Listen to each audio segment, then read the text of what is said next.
Okay. So I think we should start this Seif again, Seif Tes Zayin, on page Reish Hey. Let's start it again, and let's see where it takes us. Okay. So what we're basically saying is that the city council, or at sometimes a Beis Din that has been authorized as the communal voice, does have the jurisdiction to mete out certain extra halachic measures when they find that there is a need to repair a breach within Jewish society. And that's really what he's basically saying.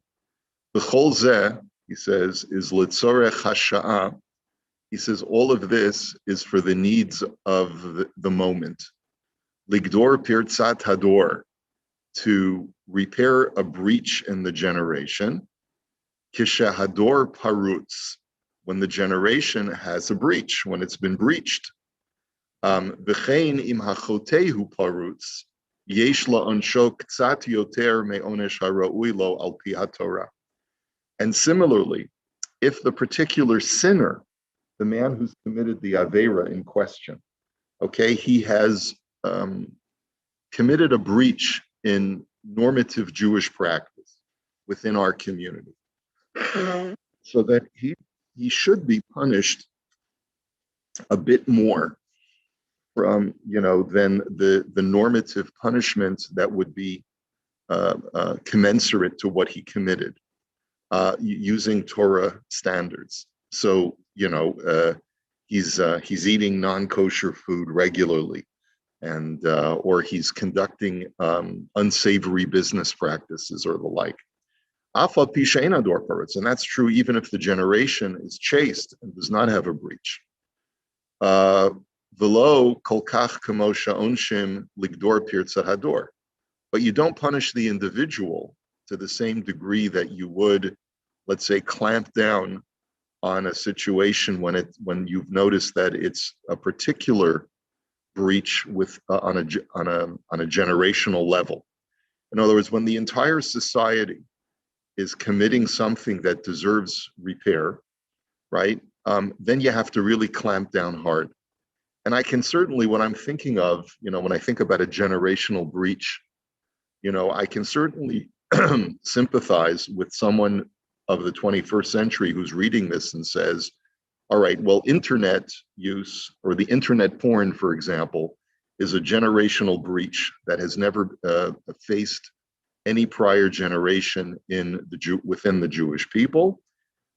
Use of smartphones, for example, is a generational breach, which is a distraction from being able to engage in deep, thoughtful Torah study. And so therefore, we will impose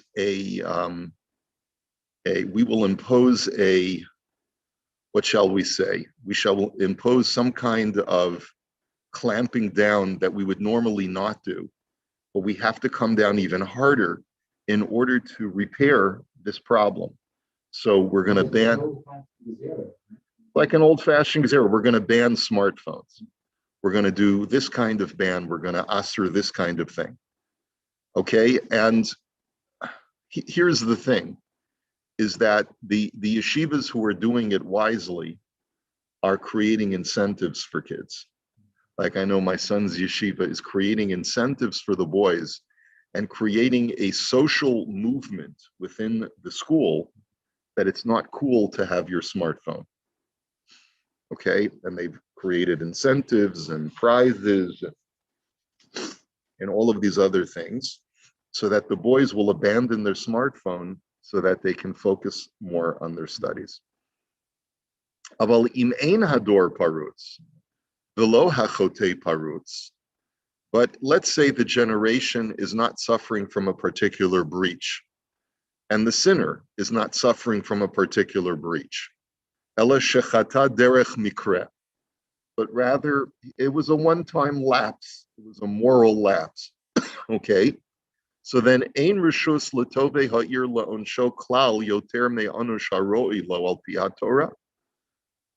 So then, excuse me, the city council members do not have a right to punish him more than what the Torah would call upon for this person to be punished. Shuhu nidui o makat mardut, which would either be putting him under a ban or giving him rabbinic lashes. Remember, we don't administer lashes, biblical lashes anymore, but we can administer rabbinic lashes, which is at the discretion of the Beis Din.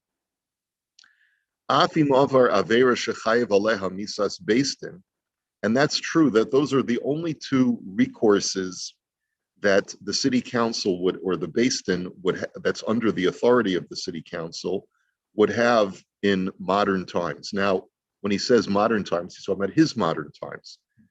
In our modern times, the only recourse available would be nidui, would be to put a person under a ban. We don't have the option of administering any kind of corporal punishment to adults, and really probably not to children either. Okay. And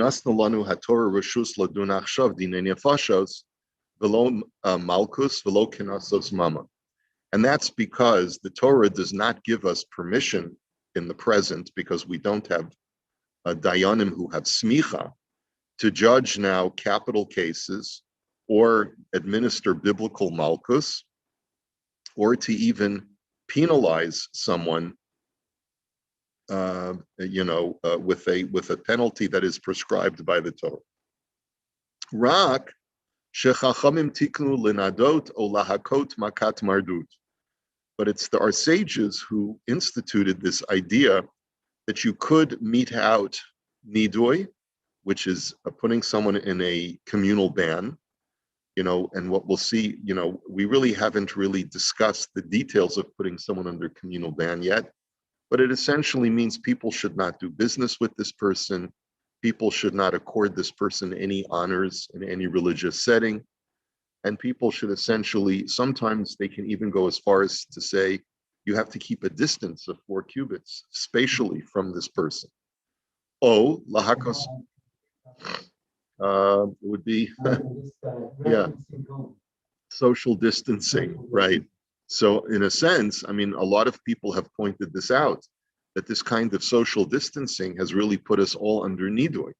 And that in itself is therapeutic, both from on a psychological level and on perhaps a metaphysical level as well.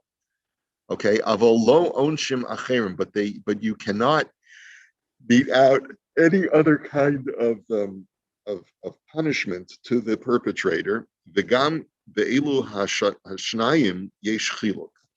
Now, also with the aforementioned two options, which is nidui and makas mardus, there is a distinction. Pa'amim sheminadin u'pa'amim shemakin.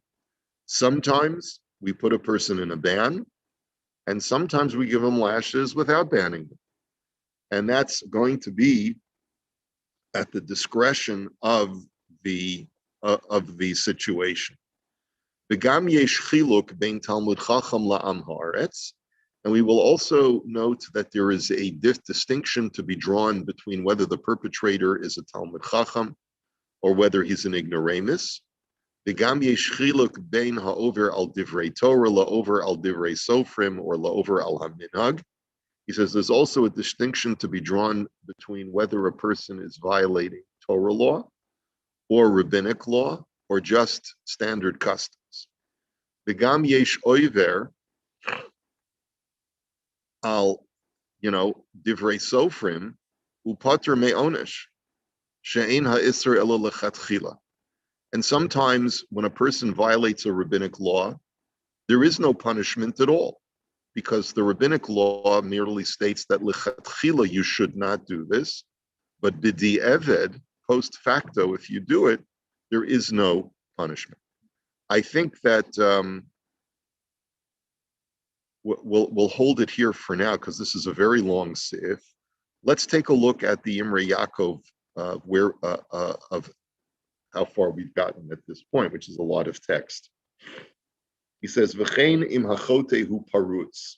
So he says, not only if there's a communal breach, but also if there's an individual who is a habitual offender. Da'af de'in kol ha'am prutzim el yachid mehem. That is to say, the rest of the generation is with the program. But this particular fellow is what we call a parutz. He's brazen, and he just doesn't care. He's going to do whatever he wants. Yicholim la'anosh oto hayachidu lekanso shalom min hadin kefi ra'ot eineihem. So the city council can take it upon themselves to punish this person and to penalize him in any manner that they feel, that they deem appropriate. Aval kesha'am prutzim yicholim letakenu la'anish kol echad sheya'avor takanatam af shelo ra'u oto ha'isha haya parutz b'ma'asav ela k'tei ligdor ha'am. And when it comes to a communal breach, let's say they perceive that there's people are using their smartphones too much. So they say that any time a person's cell phone goes off in shul, you have your cell phone confiscated and sawed in half. Boy, I'd like to see that. I would pay to see that. But anyway, I'm kidding. It's just sort of like a Schadenfreude kind of like, wishful thinking. Because you know what happens, because we have cell phones go off in the shul, right? So, it can be sometimes very nerve-wracking because, you announce it and you announce it and you announce it. And there's always going to be some guy who was born in the 1920s and has a phone and for whatever reason doesn't know what to do with it. Okay. So he says, let's say the generation is suffering from a particular breach, okay? Then the Beis Din can basically say, we don't have to even know that an individual is a habitual offender. All we need to see is him violating it once, and then we can take swift action. That's when you see a generational breach. So therefore, if this guy normally is very careful with his cell phone, but one day, he just does something and it goes off during davening, we can confiscate it, no questions asked, because we see a generational breach. Okay, I'm just giving you an example. This is not because we see that the whole community is suffering from this, so we have to take more aggressive action against it, right? It's almost like if there's a virus, if one person is suffering from a virus, we can put him in quarantine.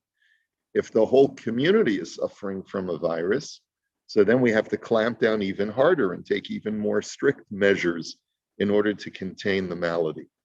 Okay, that's the idea that is being expressed here.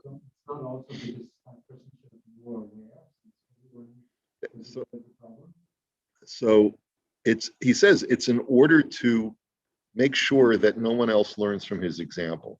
That's the major issue, right? Okay.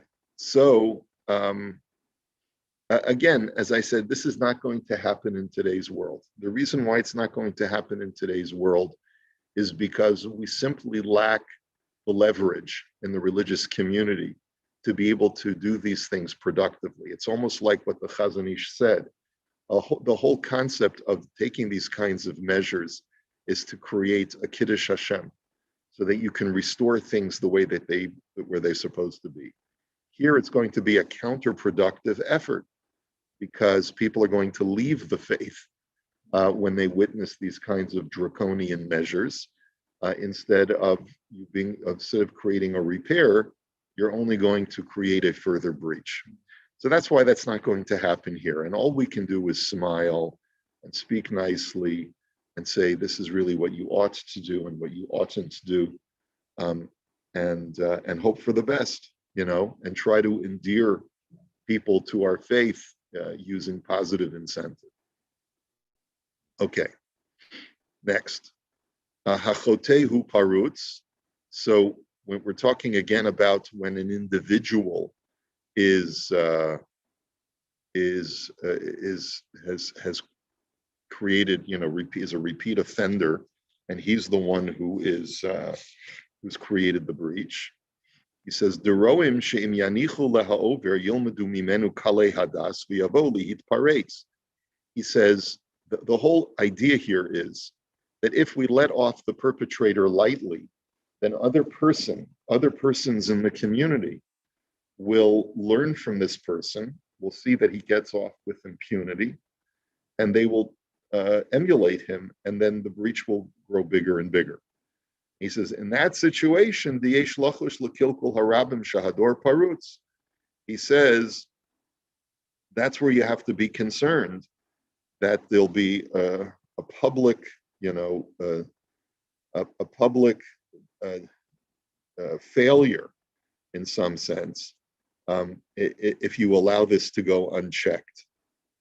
V'yesh omrim debelav hachi im hayachid ragil bidvar avera o she'asa avera b'pirsum b'midi d'shchiach. He says, some say that even if there's no concern that others will learn from his evil ways, but let's say this person is just a habitual sinner, and he does it publicly in a way that is just flagrant. He says, Gam kein mikri migdar milsa u'rishus lebesin lakanso. Then the Beis Din also has the right in this situation to clamp down even harder on this guy than what the normative law would require. Uvemidi deritzicha kasav harambam da'af im lo haisa hashat tzricha lechazek hadaber lahargo arei habeis din chayavim mikol makom lahakosu maka rabba hakrova lamisa. He says that when it comes to murder, the Rambam writes that if a person committed a murder and the Beis Din does not have the jurisdiction and there's no need to kill the guy in order to make an example out of him, but the Beis Din still should administer a kind of corporal punishment that is so harsh that it'll bring the guy close to death. Now, again, this is so far from reality, of our reality today. I'm not sure why he's quoting the Rambam in this respect. And that we should basically throw the guy in jail and throw away the key. And to afflict him while he's incarcerated with all different forms of torture. And this is important to do in order to intimidate and to instill fear within all other potential offenders. Because if one guy's committed murder, means the guy, there's always going to be one guy in the shtetl who's really a brutish kind of personality. The other people are going to come to learn from him if we don't take really, really swift action to clamp down hard. So that this does not become a thorn in the side of the community. The Yomar Hareini Mesavev Laharogo Yavai Kederch Sha'asa Ploni V'ipater Ad Kan Loshana. And a person, so this will be to disincentivize anyone else who has violence in mind to rid himself of his enemies and say, well, that guy got off okay. They didn't do anything to him when he committed murder. I'll do the same to my enemies, and I'll get away with it. Now, of course, it's a situation which will never come up nowadays. But the point is that he's using this, I guess, as an example. He's basically saying that in all situations where a person would say, well, he seems to get away with it, I can find a way of doing this also, and I'll get away with it too.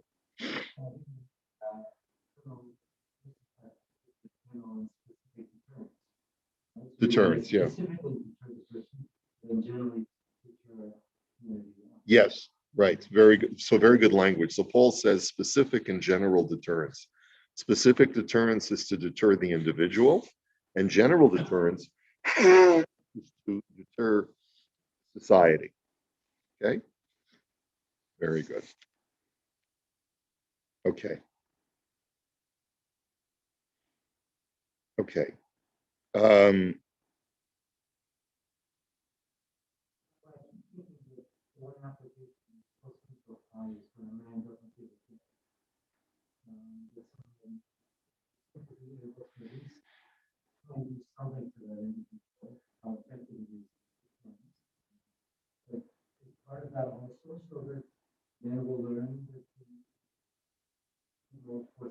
right. So Paul's question is about the giving of a get. Today, we tend to use social pressure and apply it to individuals who refuse to give their wives a get. There are different methods of social pressure. Some of them are helpful, some of them don't seem to work very well. But the fact is that different kinds of social intimidation are really the only recourse that we have left in order to repair breaches of this nature. So that's, yeah. I can't think of any other examples of where we would use social intimidation. Yeah. Can you think of any other examples that still exist within Jewish society? I really can't.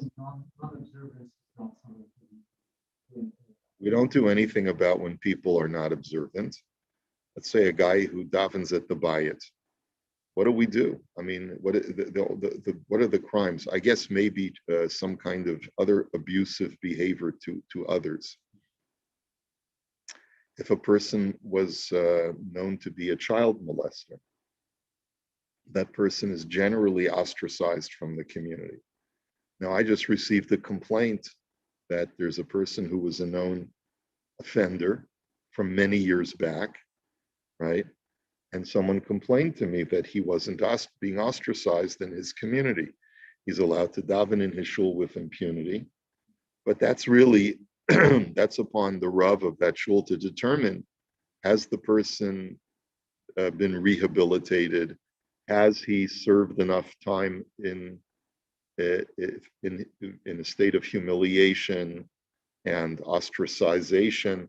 Has enough time passed for this person to be welcomed back into the community? Sometimes the answer will be no. Sometimes the answer is no. You'll never be rehabilitated in some people's eyes, because the people that you've hurt are part of this community, and you're a trigger for them, and so therefore you need to pick up and move. That there are those situations where I feel that the only appropriate thing is for a person, when a person has committed something so egregious, let's say as to molest a child, that person should no longer be welcome in the community if the victim or victims are still part of that community. And I think that person would need to, I think the only recourse would be for that person to leave.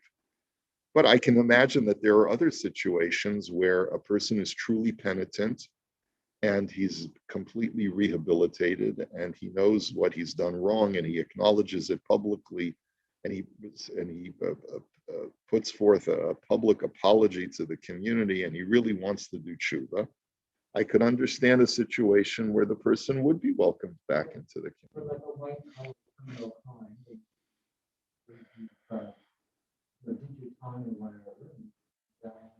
A white collar crime, Paul is suggesting, would also rise to that kind of scenario, where once the person has done the time, he should be welcomed back into the community. Although I think it depends on the situation, even in white collar crime. I think one of the problems that we have in Klal Yisrael today in certain segments of the community is that it's considered to be the cost of doing business to occasionally get caught and to serve time. And that's a very unfortunate reality in certain industries. I know for example, in the old age home business, there are certain people, certain frum people, who have taken the position that of course this doesn't apply to everybody. I'm sure it's a small segment of the frum population. They've taken a position that, or maybe slumlording, right, would be another example, where there are frum people who act as slumlords because they want to save money on their real estate, investments, and they'll deprive the tenants of basic repairs and accommodations because they deem it to be too expensive and cutting into their profit margin. So they become slumlords, right? And there are laws against being a slumlord. And so once in a while, a person will get caught. He has to go away for a while. That's the way they describe it. He has to sit for a while. That's another way that they describe it. And he goes and he comes back a few months later. No, how was it? Oh, no, Baruch Hashem. They had a Daf Yomi shir where I was in upstate New York, and we had a minyan every day. And Baruch Hashem, everything worked out. Yeah. So, no.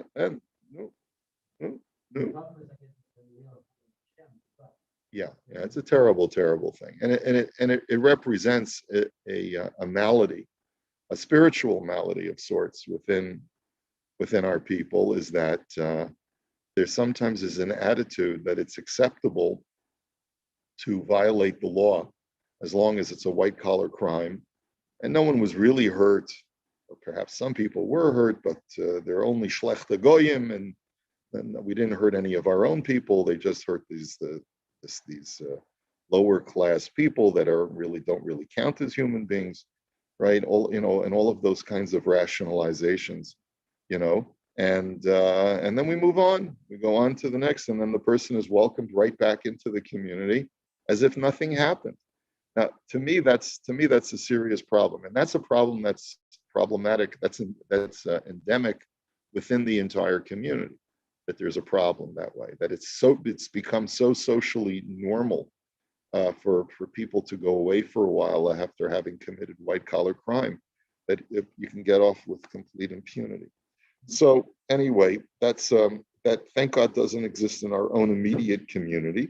When people go away and they sit in jail, there is still a stigma within our community. It does create some kind of stigma, and this is where we'll hold it for today, and we'll continue Mitzvah Shem tomorrow. Have a great day, everybody. Welcome back.